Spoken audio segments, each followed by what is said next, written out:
Hey guys, we're here with Claude, the CEO of Mimo. How are you today? Doing great, thank you. How are you doing? I'm great. Are you enjoying the Crypto 306 event so far?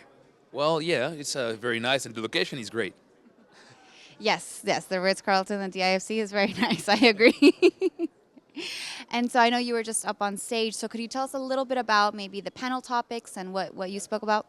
So it was a panel with VCs, and like panel with VCs tend to be boring. I tried to make it a conversation instead. Tried to ask them about their investment thesis in this context of meme coins and stuff like that, and it was pretty interesting. Like you had VCs on stage telling you they want to buy PP, but they can't, and that was pretty interesting. Like Did you get into it? Did you buy some? I'm not gonna disclose like investment advice or something, but yeah.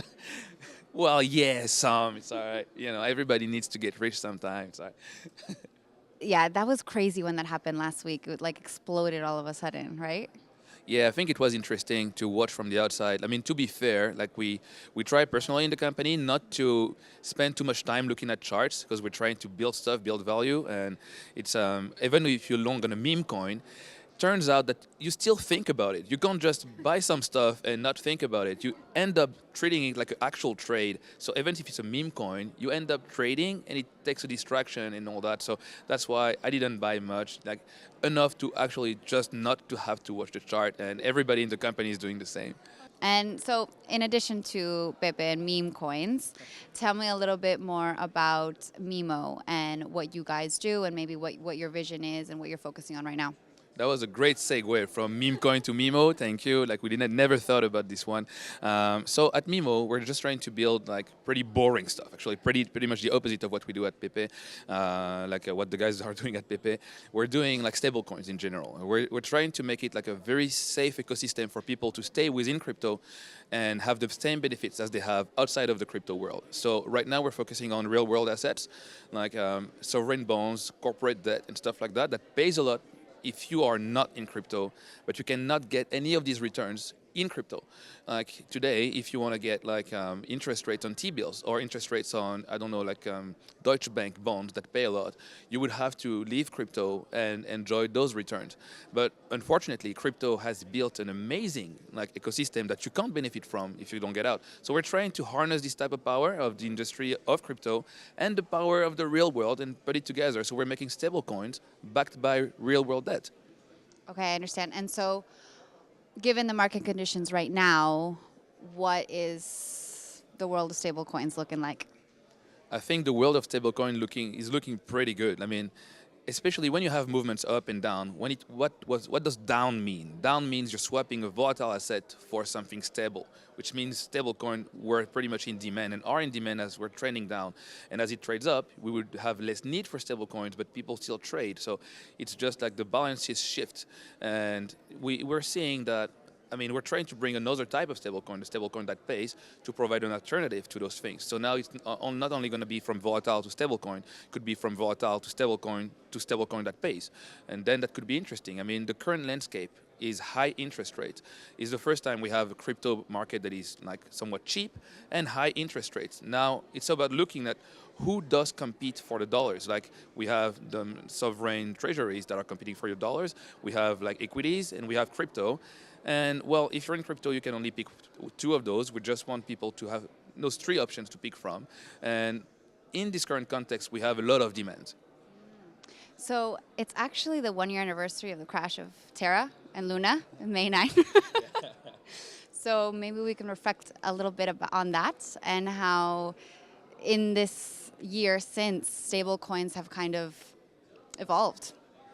To be honest, again, like the crash of Luna, the entire Luna ecosystem, Terra Luna ecosystem, was a very important thing for the ecosystem. Like it's, I've always been on the other side of this, as in it was very clear from the white paper and from the documentation that Luna was very fragile to a certain type of behavior. So people like us building stablecoins were underexposed to this. It felt very bad for a moment, and then as soon as it crashed, we were very happy to be underexposed. But as the whole industry was massively overexposed to it, and it taught us that no matter how much documentation you can have on something, people will still go into what pays the most. And we were thinking like maybe we should be more responsible as an industry and try to explain into more than just the documentation. Maybe we should try to build more responsibly and stuff like that. So I think it has educated the users and the industry, and we're just trying to do better for now. Right, because I guess there's a lot of people who just want to like make a quick buck and just make a profit, like the meme coins we were talking about earlier. Yeah, so it's that same kind of concept, and we. It's hard to blame people. Like, not everybody has the time to read every piece of the documentation. But again, as an industry, as the media goes, we have to be responsible and say, like, look, I mean, we can be neutral and not say anything, or we can be somewhat active and say, this Luna thing, it was kind of written onto it, and you might want to know. Like, you might want to know and read more. And it's our role to use our influence to sometimes talk about that. Okay, and so how does what role does Mimo play, and how do you guys maybe educate your own customers? The way we play this is to first build the right things and then communicate on why it is right. Because it's one thing to build good tools, it's another thing to explain why they're good. Like, we're really trying to make people understand that, well, we're regulated and we also have a DeFi arm that is audited and safe and clear, and again, not really prone to this type of bank run. And we're explaining that it's essentially Luna prone. Like, it might not paying you 20%, but at least it's prone to the type of crash that we had at Luna. Okay, I see. And what other trends in DeFi are you seeing right now, or are you really interested in? There's really a strong trend, and it's not only right now, but it's ever going quest for capital efficiency, and we're seeing like over and over better ways to lend money with more and more efficiency. It used to be that to make over collateralized stablecoin, you needed to have a lot of like I would say a lot of capital inefficiency, like Maker originally, even us, our first platform. And what we're seeing with Curve today, for example, what we're seeing with new stablecoins coming, we're seeing like much more capital efficiency. And I think sometimes it goes too far. Sometimes they try to go into fractional reserve and stuff like that. That could be questionable to some of the audience. But I mean, again, it's not bad per se. But at least let's say it's. It requires a lot of due diligence from the user's perspective, but still, I think we can go to a much better capital efficiency and stuff like that, and this is what we're witnessing. Like, every other week, I see very, very interesting projects coming with a lot of capital efficiency on the lending side, on the stablecoin side, where we have a friend here who built something called like Infinity Swap that is like very, very interesting. Like, again, a lot of good things in DeFi. Okay, and then also I guess maybe more players, more people as access becomes wider spread, right? Yes, exactly. Like a lot of actors, we could say that we're in the bear market, but still, I mean, from a DeFi perspective, it doesn't look bear at all. Like, you just see a ton of products. Like every other month, you have a good DEX coming. Like, more recently, the one that is getting our attention is called Maverick.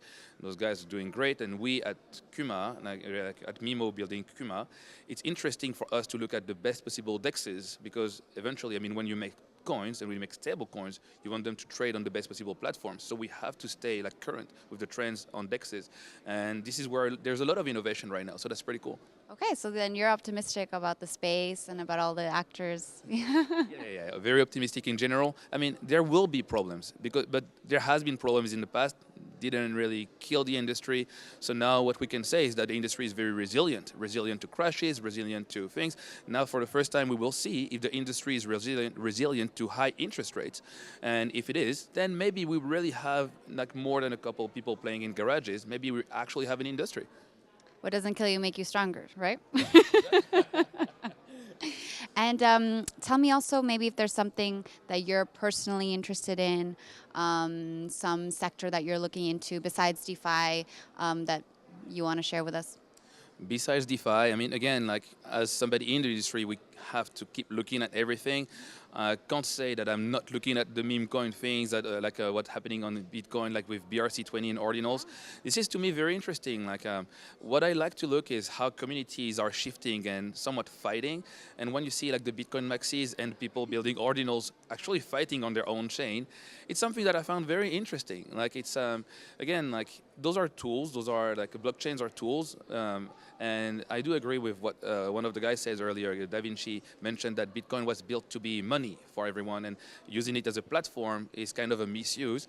I like to see those things. I like to see those conversations happen, because essentially, I mean, we're all together trying to build a new financial world, and we're building it as communities, not as companies around, and really as communities first. And I just like to follow what's happening within communities. No, I agree. I think it's good that we're experimenting and like actually innovating on this tech that we're building to see all the capacity. Yeah. All right. Well, thank you so much for your time today, Claude.